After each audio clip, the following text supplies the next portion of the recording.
Okay, hi guys. All right. Okay, so we're going to start now. I'm just going to minimize this and then come on this slideshow. Wait, exit. No, don't want that.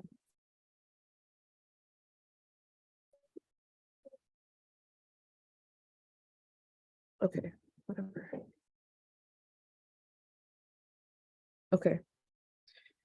So guys, welcome to the urology review. This is actually very easy and quick. It's only 4 lectures, so I've reduced it to around like 10-ish questions, and then I'm going to ask you a few questions on my own that I know have come before, will come in the future, will possibly come in this exam, and then based off of my experience in renal in 3rd year, like the types of questions we got, and what I've heard from other like seniors of yours, what they've gotten in their exams. Okay, so we'll just head right into it.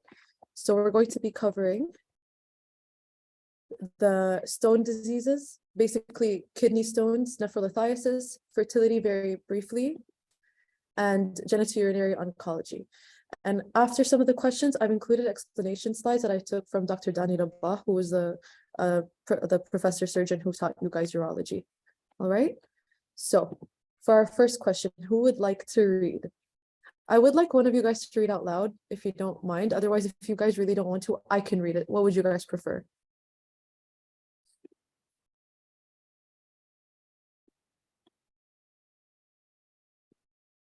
You guys can't see the screen? 1 second. Let me stop share for a second and then try that again. That is so odd. Can you guys see this? Amazing. Perfect. Okay. So who would like to read? Or would you like me to read?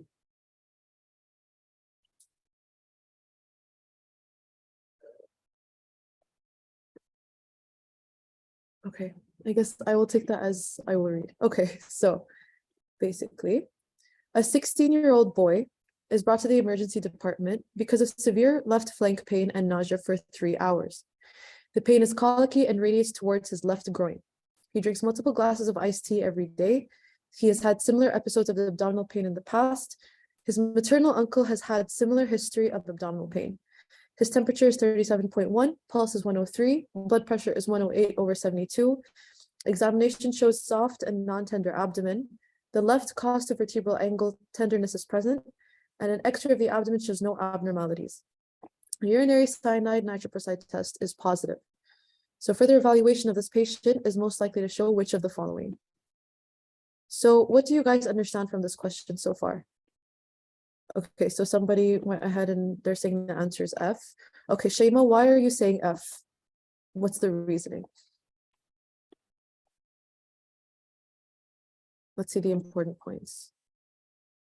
Okay, it seems inherited. Good, that's 1.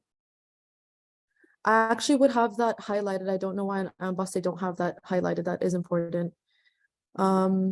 Okay, good. So it seems like cystinuria, that is an inherited disease or syndrome. So the pain is colicky. We know that, okay, if it's colicky pain, it's most likely obviously a stone disease. And secondly, he has had similar episodes in the past. So it could be your, regular everyday kidney stone, or it could be something else. But the fact that his maternal uncle has had similar abdominal pain gives more of a clue that it's inherited. Also, another, I guess, important detail is a urinary cyanide nitroprusside test is positive, and that is specific for detecting cysteine levels greater than 75 milligrams per gram of creatinine in the urine. You guys don't need to know that detail, but it would be helpful to know that if you see cyanide nitroprusside test, associate that with cysteine, okay? So if you have cystinuria in your head, then you're going to think, okay, A, is it rhomboid crystals? What is rhomboid crystals? Why didn't you say A? Why did you say F? Good. Okay, so in the chat, Shayma is saying rhomboid crystals is associated with uric acid. Good. Urinary pH of 7.8. Why not?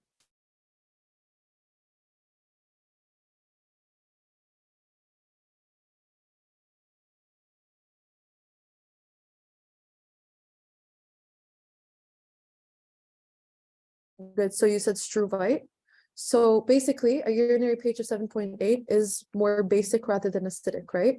And a more basic urine, we know, for example, that certain bacteria survive in the urine by creating a more basic environment via ammonia, right? So that would be a better clue for that direction for struvite stone. And this is not giving the direction of a struvite stone. Number one, it's not a history of infection. That's not clear in the question. His temperature is normal. Pulse is a little bit high, most likely due to pain. Blood pressure is generally normal. He's a 16-year-old boy. Okay. Serum anti-Saccharomyces, cerevisiae antibodies. It's definitely not this. I don't know. Like, even if you don't really know what that means, you can just move on and come back to it because it doesn't make sense here. Increase serum parathyroid hormone levels. This would give a clinical picture of hypercalcemia. And then, though that is a possibility here because it is like, a teenage boy, he probably doesn't drink enough water. He's getting a regular stone. It's most likely not that because, again, of the other things that are highlighted here. They didn't highlight it, but I would have. Maternal uncle has had the same abdominal pain. Urinary cyanide nitroprusside test is positive. So is it a Proteus mirabilis in urine culture? Again, this is similar to B, where over here you would see a struvite stone, right? So that leaves us with F, hexagonal crystals in the urinalysis. So good job, Shema. Guys, feel free to participate, okay? And don't feel shy to get something wrong, genuinely. Anytime, thank you. Okay, so basically to quickly go over this, cystine stones, it's an autosomal recessive disorder, so it is inherited. Hence, they should have highlighted that detail. And it is due to decreased cystine resorption. So you secrete cystine, but then you resorb it, right? Now, often first presents in childhood. And basically what you want is hydration, urine alkalinization, and cystine binders. So those are different medications. We don't have to go into detail. You don't have to know it for your exam unless they taught it to you. But from what I saw in your guys' clinical lectures, Dr. Dani does not want you to necessarily know that, and you don't really have to at this point, okay? So next question, would anyone like to read? If you don't want to read, I can read, but I would like you guys to participate.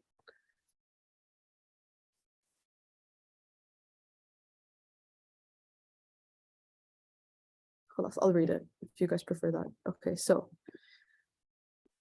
a previously healthy 38-year-old man comes to the emergency department for evaluation of several hours of severe right-sided colicky flank pain that radiates to the groin. He drinks 2 to 3 energy drinks daily. An X-ray of the abdomen shows a 4mm radio-opaque mass in the right ureter. Microscopic examination of the urine shows biconcave dumbbell-shaped crystals. Which of the following is the most likely to prevent future episodes of flank pain? So before we answer the question, before you guys put the answer in, because you probably already know, it's a very, very clear concept that I know Dr. Dani covered with you guys. Okay, 38-year-old man, whatever. Severe right-sided colicky flank pain. So immediately, like, ding, ding, ding, what are you thinking of? A stone, right? He drinks 2 to 3 energy drinks daily. Yes, Hadid, good. Which means probably he is dehydrated, right? And so a 4mm radio opaque mass in the right ureter in an X-ray. So why is this necessarily important? Basically, not every stone is radio opaque, meaning you can't necessarily see it in imaging, in like radiologic imaging, because some stones are not made of calcium and others are. And obviously, when you look at an X-ray or a CT, what are you looking at and what can you see? You can see bones. And the reason is because they're calcified. So when you have a calcified mass, then you're going to see it. It's going to show up as radio opaque in a CT or in an X-ray, like in this question. He had an X-ray and you can see a 4mm radio opaque mass in the right ureter. Now, microscopic examination shows a biconcave dumbbell-shaped crystal. So can you guys tell me which type of kidney stone? Good, Shema, calcium oxalate, good, Shaf. Nice, okay. Biconcave dumbbell-shaped crystals typically tells you calcium oxalate crystals. How else can calcium oxalate present? What other shape? There's another one besides dumbbell. Good, envelope, double envelope, good job. So now, if you know that this is a calcium oxalate stone, most likely, if that's giving the clinical picture towards that, which of the following is most likely to prevent episodes of flank pain in the future? Perfect, good job, all of you. Hadid, Shema, Shaf, good. Okay. It is adequate hydration. This was his take-home message, Dr. Danny's take-home message in one of your lectures, and that means it's going to come in your exam as like probably one question, but it's very, very simple and straightforward. And obviously you guys have probably already heard it from your parents and other people. Drink more water so that you don't get a kidney stone, right? So of course, I should have shown this a little bit earlier, but these are the points that you want to like take note of when you're looking at the clinical picture. Colicky, flag pain, radius to the groin, it's severe, it's sudden. That's not giving a clinical picture for something that is more progressive like cancer. So obviously it's more of an acute problem. It could have been developing, but then all of a sudden it got stuck when it left the kidney and entered the ureter. Radio opaque, calcium, biconcave dumbbell-shaped crystals. And as soon as you see that, then you know, okay, also it's calcium oxalate. Okay, so good job, guys. I think that's pretty clear to you guys. So here, this is how you can see it. This is a dumbbell stone. This is the double envelope. As Shema said, you can also see it like this, right? Now, the difference between these is the dumbbell is calcium oxalate monohydrate. The double envelope is dihydrate. So think double dihydrate, okay? That might be a little confusing because double and dumbbell, but forget about it. Double envelope dihydrate. You can think like, okay, 2 envelopes, 2 hydrate, right? I don't know if they necessarily want you to know that, but that in case they do bring it, you know the difference between the two. They're both calcium oxalate, but one is monohydrate, one is dihydrate, okay?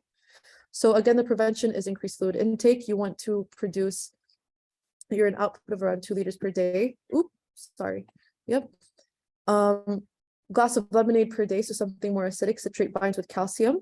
And then you can have a low sodium diet because high sodium can increase calcium excretion and you want to reabsorb it so that it doesn't get into the urine, okay?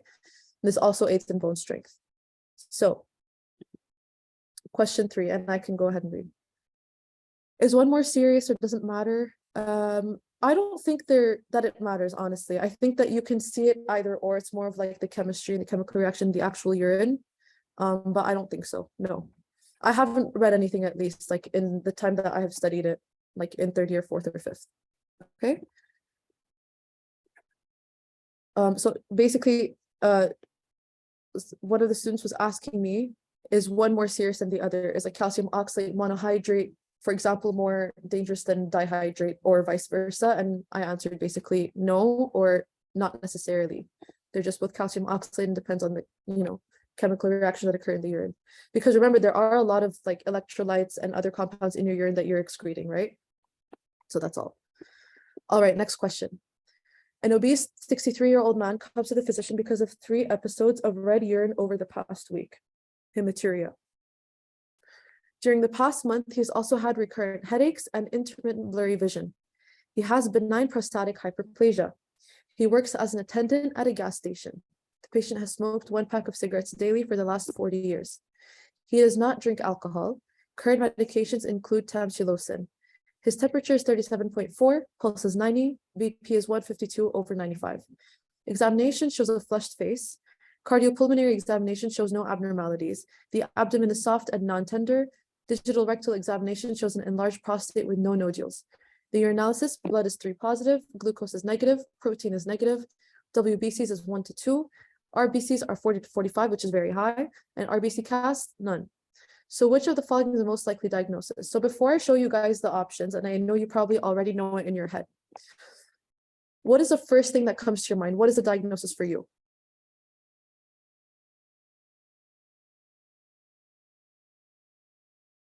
It's okay if you get it wrong, and it's okay if you don't know. You can say you don't know.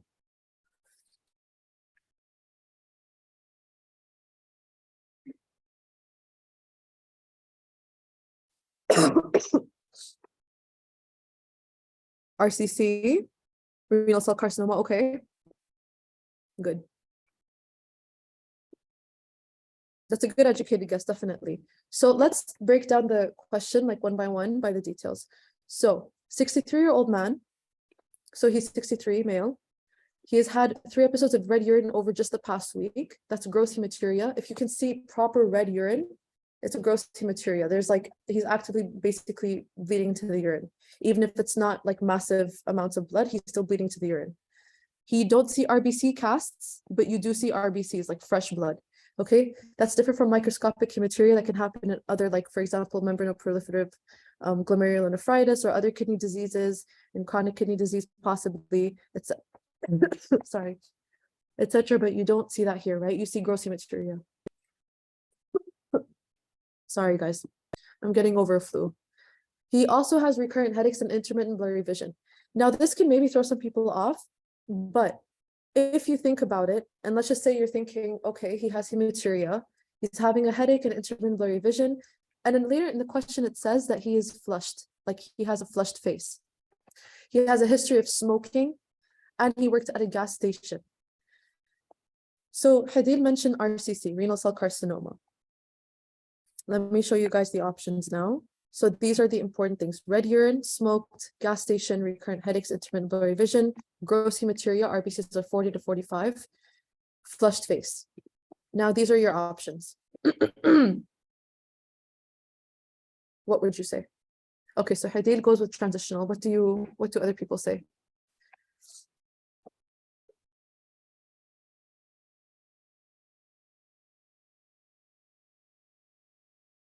Yalla guys, come on, make a guess. Even if it's wrong, it doesn't matter. We're here to figure it out now before you do it in your exam. Okay, so Shaf also goes with transitional cell. Anyone else have anything else to say? Any other guess, or does anybody agree basically with transitional? Not nephrolithiasis, IgA nephropathy, pyelonephritis, renal oncocytoma, angiomyolipoma, renal cell carcinoma. Okay. We'll give you guys like 10 seconds and then we'll see the answer. Okay.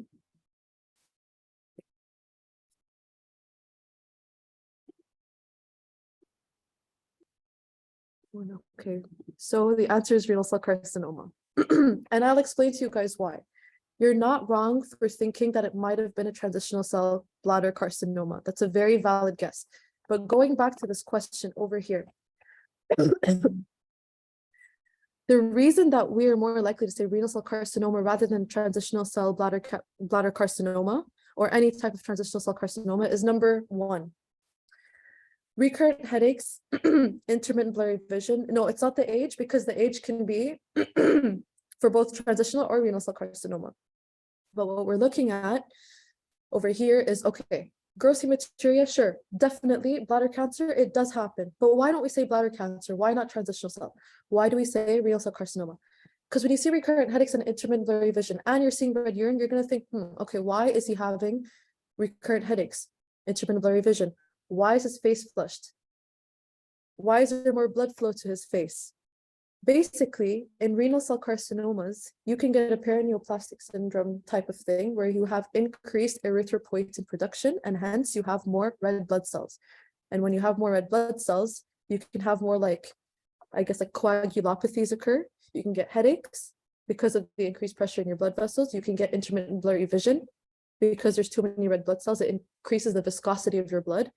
And you're going to have a flushed face, right? So those are your clues.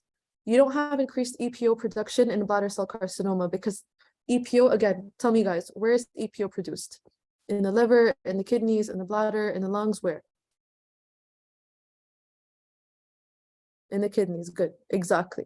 So renal cells produce EPO. When you have increased renal cells, they're dividing like this, it's a carcinoma. What's going to happen? Your EPO is going to shoot up like crazy. You're going to have so many red blood cells, you're going to increase the viscosity of your blood. So definitely think about that. When you see gross hematuria and at the same time you see recurrent headaches, intermittent blurry vision, flushed face, anything that's giving you the idea like, this person might have more red blood cells, more viscosity, like for example, blurry vision, because there's more viscosity in the retinal artery, they're going to have like moments of ischemia, for example, they're going to have blurry vision. They're going to have disturbance. So think about that. In transitional cell carcinomas of the bladder, you're going to definitely see gross hematuria, painless. Even here, it's painless. And a history of smoking is very common, or like aniline dye exposure. Or for example, you work at a gas station, so there's a lot of benzene exposure. Yes, so Munira is asking, so flushed face was the hint towards RCC? Yes. Because a flushed face does not happen in every single cancer.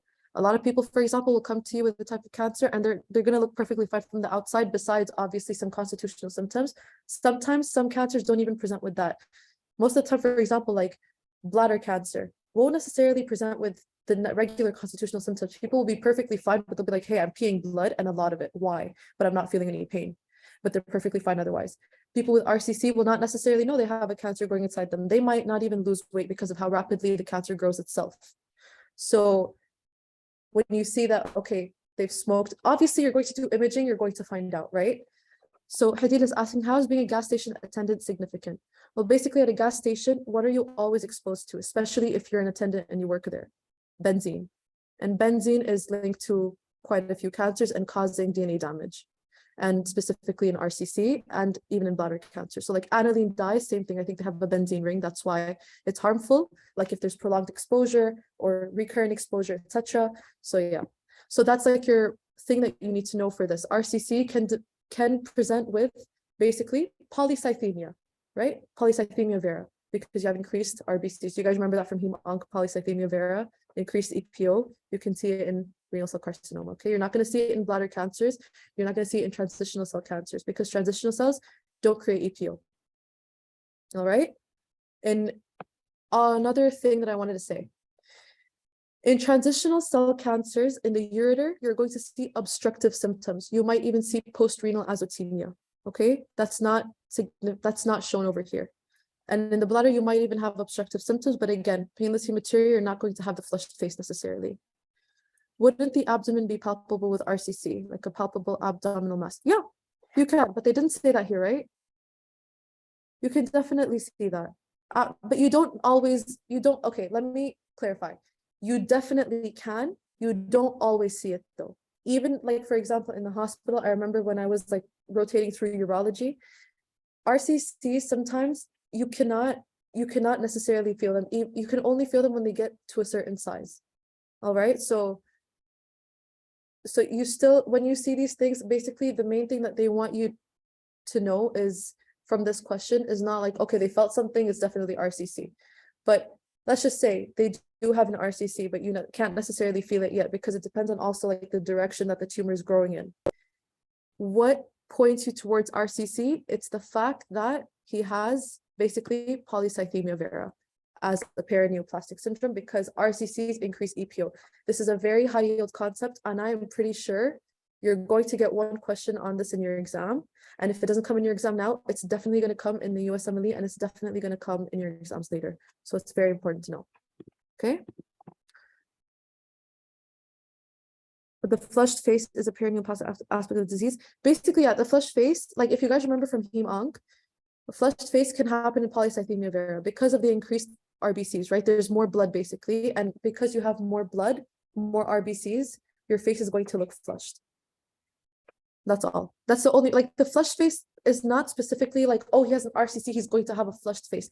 The flushed face is because of the polycythemia vera, because of the increased EPO production by the renal cells, because of the renal cell carcinoma. It's like an abnormally high EPO. It's not the normal EPO. The flushed face is a consequence of the increased RBCs.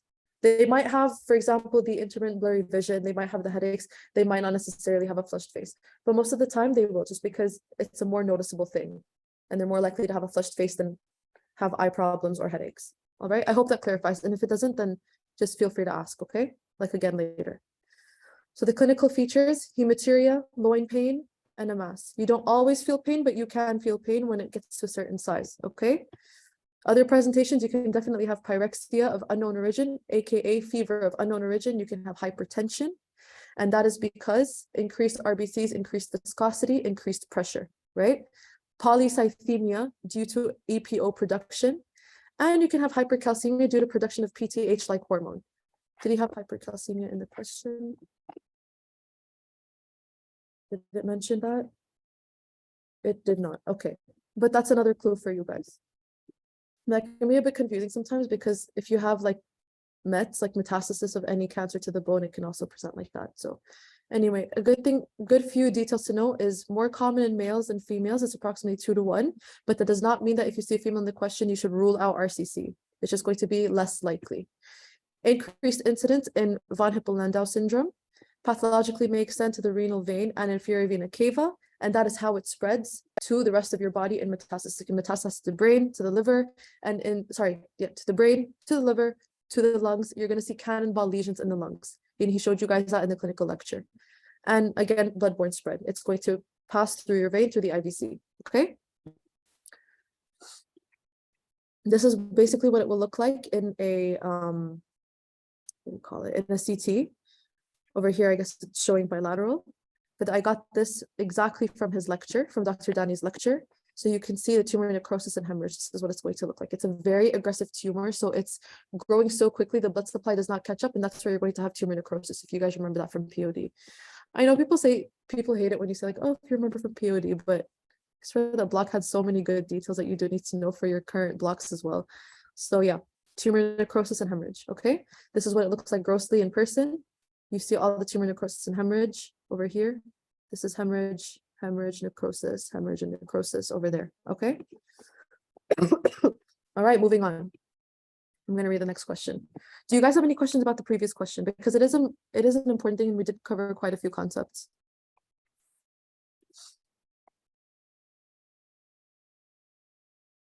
I'm going to take that as a no and going to move on to this question. But if you guys do have questions, please feel free to ask. At least now, like at the end of the lecture, okay? So a 28-year-old man comes to the physician because of a 2-week history of testicular swelling and dull lower abdominal discomfort. Physical exam shows firm, non-tender left testicular nodule.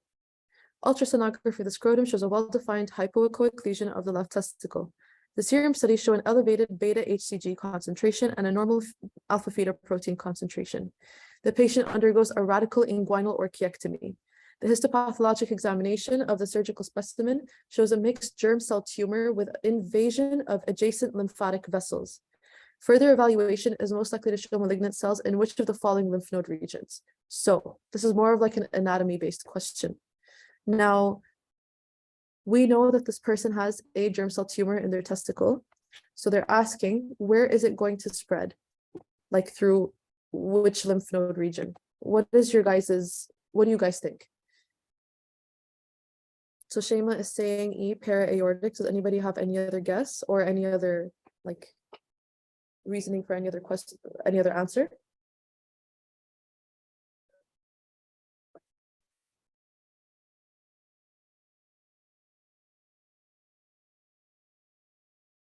If no, then I'll move on. So, sure. Good. It is para-aortic. So, remember when you're confused to follow the arteries, okay? Follow arteries and veins. So where does it supply from? Where does it drain to? When in doubt, that's how you know the lymph node drainage, like the lymph drainage basically of the lymphatic vessels. That's how you follow. So it's the para-aortic. Good job. A 25-year-old male presents to the fertility clinic after a year of trying to conceive with his wife. They have not been successful at achieving a pregnancy. He has a history of recurrent respiratory bacterial infections and says that he has to take pills in order to digest his food properly, otherwise has oily stool. What is the most likely cause of their inability to conceive? So what is standing out to you in this question? Which details? Tell me.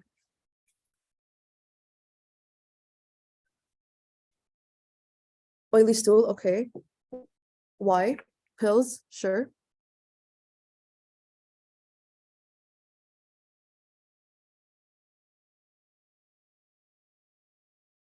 So Hadil, why pills? What do you think? Why do you think he has to take the pills? So when you see this and you see, okay, recurrent bacterial infections, respiratory, so recurrent respiratory infections, has oily stools unless he takes pills to digest them. What is coming to your head? What does this patient have? Do you have to take pills for GI obstruction?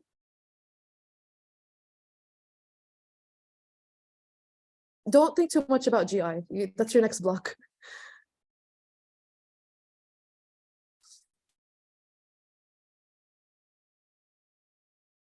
So what do you guys remember from CBP, where a patient might have recurrent bacterial infections of the respiratory tract of their lungs, might develop bronchiectasis as a result?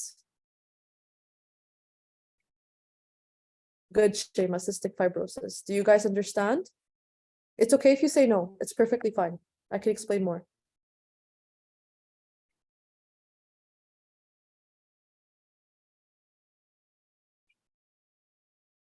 So I'll explain why he has to take pills in order to digest his food properly.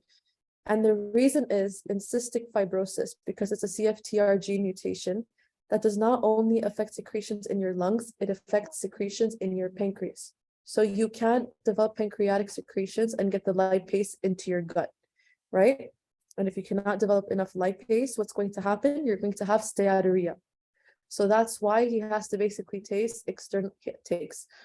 has to take external lipase pills. So they'll usually be on and they'll be consuming the enzymes in order to digest the food properly. A lot of cystic fibrosis, oh my God, a lot of cystic fibrosis patients will be on certain enzyme pills in order to digest their food properly and not develop steatorrhea, or AKA oily stool, okay, or mucousy stool. So over here, if you put two and two together and you're like, okay, recurrent respiratory bacterial infections, has to take pills, otherwise you get to oily stool. This is like cystic fibrosis. What do you guys remember about cystic fibrosis and fertility in men? Good job, guys. Yes. So it is C, absence of the vas deferens. It's not an untreated varicocele. There's no history giving you the idea of a varicocele, and sometimes you have to look at the patient physically in front of you and also feel like a bag of worms kind of feeling for a varicocele. So it's not that. B, absent prostatic secretions. No, there's nothing giving you a hint towards that. C, absence of the vas deferens. Yes, it's a congenital absence of the vas deferens. D, absence of Sertolian Leydig cells. Nothing telling you that that would be the reason. No increased temperature, nothing toxic, basically. There's no reason to think that he has a hormonal imbalance due to medical treatment. If he's taking pills for his digestion, why would that affect his sex hormones? And F, idiopathic, no, because we know the reason here. Cystic fibrosis equals congenital absence of the vas deferens. This is a very important concept, and I think Dr. Dani might have stressed on it, but I think if he brings a question about fertility, this definitely might be one of them. And another one is that I wanted to ask you guys just out loud, because we don't need a whole other question for it. What is the most common cause of infertility, sorry. Good. Varicocele, and then idiopathic. Varicocele is the most common, what do you call it? Most common identifiable cause. Then it's idiopathic. You can identify a varicocele, but you don't necessarily identify idiopathic. A lot of the time, and actually, I did a paper recently on this, on male infertility, but most of the time, the cause of infertility is actually genetic, and it's a bunch of different genetic mutations that are not necessarily well known or reported, like in databases, and it can vary in between different populations. And that's usually why a lot of people have idiopathic infertility after varicoceles, which are identifiable. Just an interesting fact for you guys. And Dr. Dani also has a table in his slides about this, where it's like varicocele, idiopathic, and then other reasons, and then genetic. All right, but good job, guys. So this is definitely absence of vas deferens. Okay, next question. 63-year-old, is that clear to you guys? Do you guys have any questions about that question or about that answer? Any confusion? I'm barely in this, I'm sorry. Clear, perfect, okay. Then moving on. Sorry, I was at the bottom of the screen, I didn't realize. Okay, a 63-year-old man comes to the physician because of a 4-month history of urinary hesitancy and poor urinary stream. Digital rectal exam shows a symmetrically enlarged non-tender prostate. Serum studies show a prostate-specific antigen concentration of 2 nanograms per milliliter. Normal is less than 4. Pharmacotherapy with finasteride is initiated. Which of the following is the most likely effect of this drug? More of a pharma question, but it's definitely clinical. What do you guys think? Okay, what does this patient definitely have? Like, what is the condition that they have? BPH, good. And you know it's BPH because symmetrically enlarged, non-tender. Asymmetrically enlarged, you're going to see that where?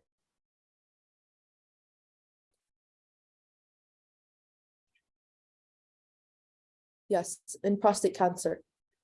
because you're going to have like nodular production, nodular growth. The prostate doesn't care like where the cells are growing. It's just going to start growing here. Doesn't mean that they have to grow here as well. But in something that is benign, it's going to be all over. So it is BPH. Another thing is it's non-tender. If it's tender and symmetrically enlarged, then you're going to think prostatitis. And that's a completely different thing, completely different cause, completely different treatment. So symmetrically enlarged, non-tender. PSA is also below the normal. Sorry, it's within the normal range. So you don't really have a reason to think that, oh, this patient might be, might be having cancer or something, or developing cancer. So pharmacotherapy with finasteride is initiated. So what does finasteride do? Do you guys know or remember? Yes, good. It's a 5-alpha reductase inhibitor. Perfect. So if you know that, then what is the function of 5-alpha reductase?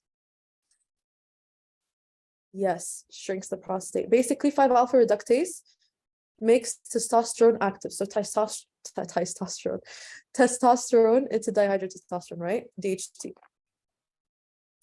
And so basically, when you're inhibiting that conversion and you're keeping the testosterone less active or inactive, you're going to shrink the prostate via, like you guys said, B. Good job. Increased prostatic apoptosis. Perfect. So that is clear to you guys. Do you want to go over the other things? I think this is pretty simple and straightforward. It's very obvious that finasteride is not affecting the tone or production of urine or penile blood flow or bladder contraction. So I think this is pretty clear. So we'll move on. All right. So this is just a brief explanation, but I think that you guys seem to be very clear on this concept. But does anybody have any questions? Feel free to ask. You can ask like out loud or privately. It's okay.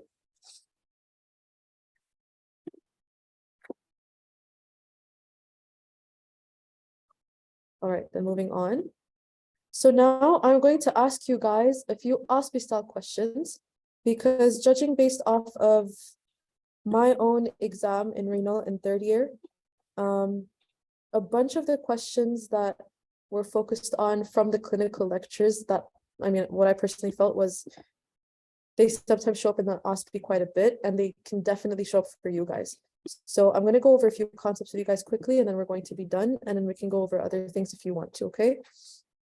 So the first thing, a patient presents with flank pain and your analysis shows this under a microscope. What is your diagnosis? So right off the bat, what are you guys thinking about? What is the shape of this crystal, firstly? Good. Shema calcium oxalate. Why? Envelope. Good job. So double envelope, you're going to think calcium oxalate. So over here, you can see them all. If you see these, this is just kind of like, basically when you're looking at it under a microscope and you put the slides, some of the crystals get crushed. This doesn't mean anything. You can see that it was like once upon a time an envelope, but it just got crushed. In case you're wondering, because when I was looking at it, I was wondering if it was something else. So you see the double envelope crystal shapes over here, and that tells you calcium oxalate, and specifically what type? Dihydrate. Monohydrate shows up as what shape? Dumbbell. Good job, Hadi. Yes. Perfect. So is that clear for you guys? I'll move on to the next thing. What is your diagnosis over here?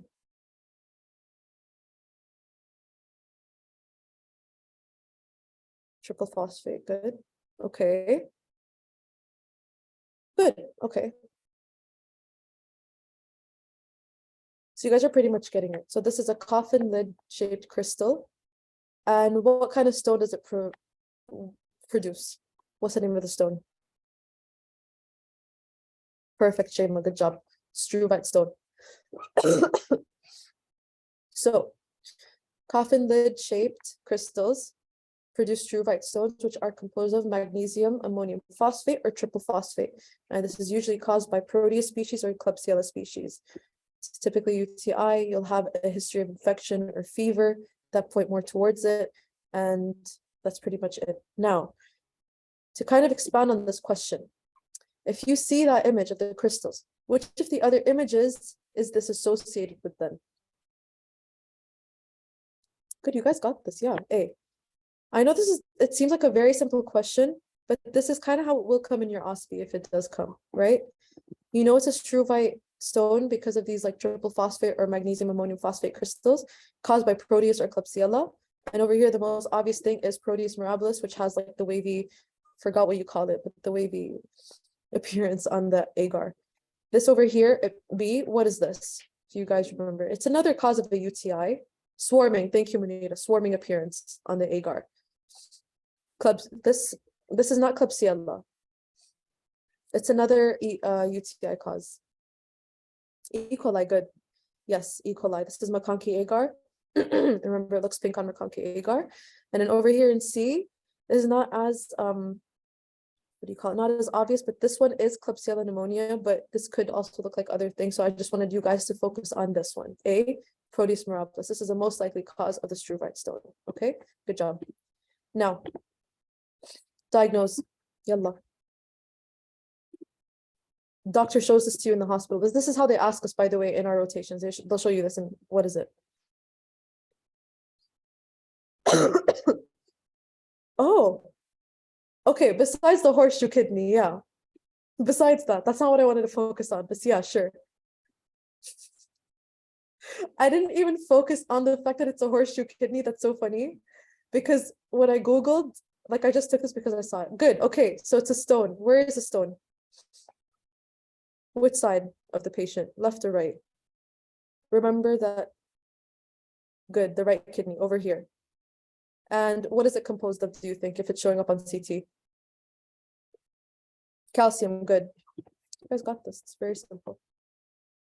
This is nephrolithiasis. Okay. Diagnosis? Uric acid crystal. Good. Very good. Rhomboid appearance or diamond appearance. Now, let's just say you got this question, but instead of saying diagnosis, they said, patient has this in the urinalysis. What is your advice to the patient? Clinical question. Sure, allopurinol is definitely, yeah. Good. Good, you guys got it. Good, perfect. That is all I have for you guys today. Let me see. I'm gonna ask you a few questions just like on the go right now, just like 2 or 3.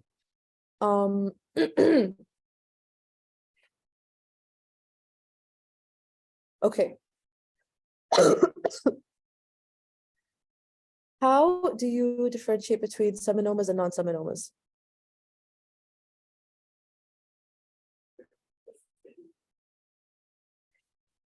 Okay, Shaza, good. Which markers?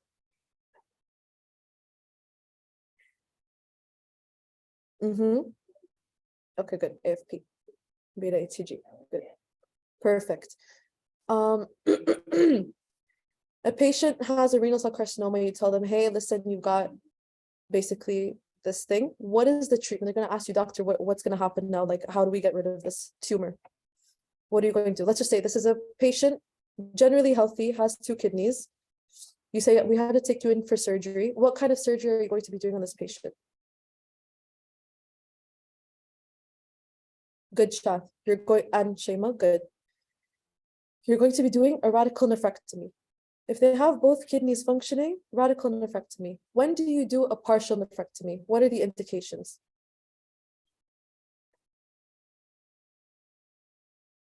Good, only 1 kidney. If they have kidney disease, you guys got this. Okay. What else do I want to ask?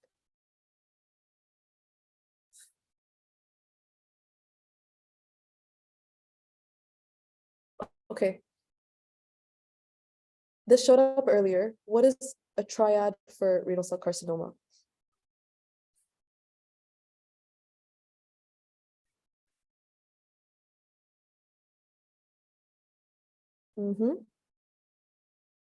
Good.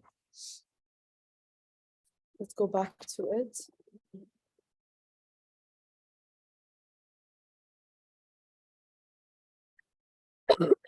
You guys said it. All right, classic triad of painless hematuria, like you said, loin pain, and a mass. Okay.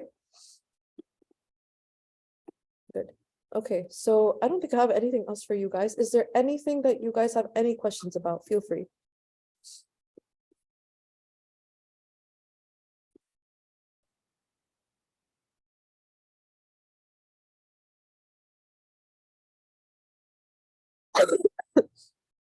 Sorry, 1 second. Okay, so Manita is asking, can I repeat the presentation for transitional cell carcinoma that's different from renal cell carcinoma? Yes. So let's go back to it. So the presentations can look a little similar in terms of painless hematuria that's going to happen. And they might have a history of smoking. They might have a history of having exposure to certain chemicals such as like benzene. So benzene rings, aniline dyes that contain those benzene rings, etc.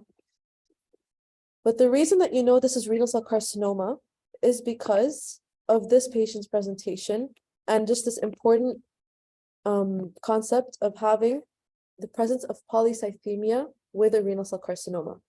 So polycythemia will occur with a renal cell carcinoma, but will not occur with a transitional cell carcinoma.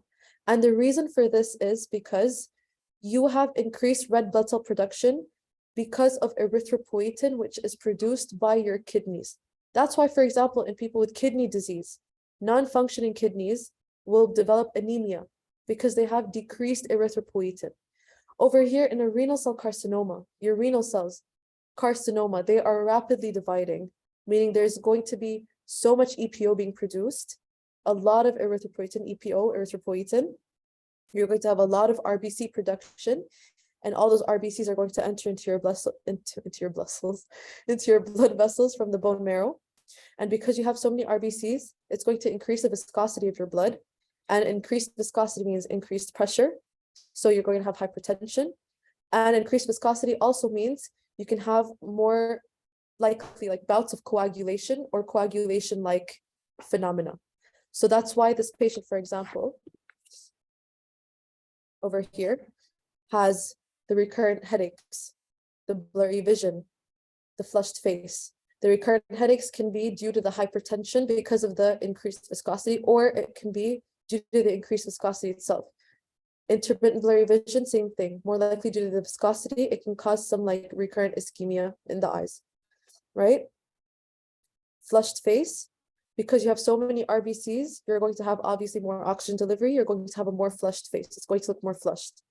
Think about, for example, like a similar thing is when you're at a higher altitude, your body responds by having more red blood cells. And that is why when you look at people who live at higher altitudes, they generally have like redder cheeks because they're more flushed, because they have more RBCs. But for them, this is physiological. It's not pathological. Over here, this is pathological because it's due to a cancer. It's perineoplastic. Now, in transitional cell carcinomas, while you can have gross hematuria, you're not going to develop polycythemia vera because of that transitional cell carcinoma. And it is very, very rare. At least I have not heard of a case, but I'm only a student, of a patient having polycythemia vera and bladder cancer at the same time. And if they have that, then you're going to know that they have had a history of like primary polycythemia, and then bladder cancer showed up later in their life. They're not related, the two. Renal cell carcinoma, you can develop a renal cell carcinoma, and then later in life, when you have like a flushed face, recurrent headaches, intermittent blurry vision, you can tell like, okay, these are symptoms of hyperviscosity, aka like that happens in polycythemia vera. This is possibly due to their cancer. And then that cancer you find out through imaging, through tests. You're going to do your analysis like this, and you're going to realize like, okay, there's no RBC cast, they have a gross hematuria, and then at the same time they're developing with this. And these symptoms developed after this or during the same time period. So that's why. Is that clear? I hope it's clear. If it's not, I can re-explain it. Okay, perfect. All right, anytime, you're welcome. And thank you for a kind message somebody sent me earlier. Shazza, thank you so much. I really appreciate it. And I love teaching. So yeah, if you guys have any questions, please feel free to email me. I will put my email in right now.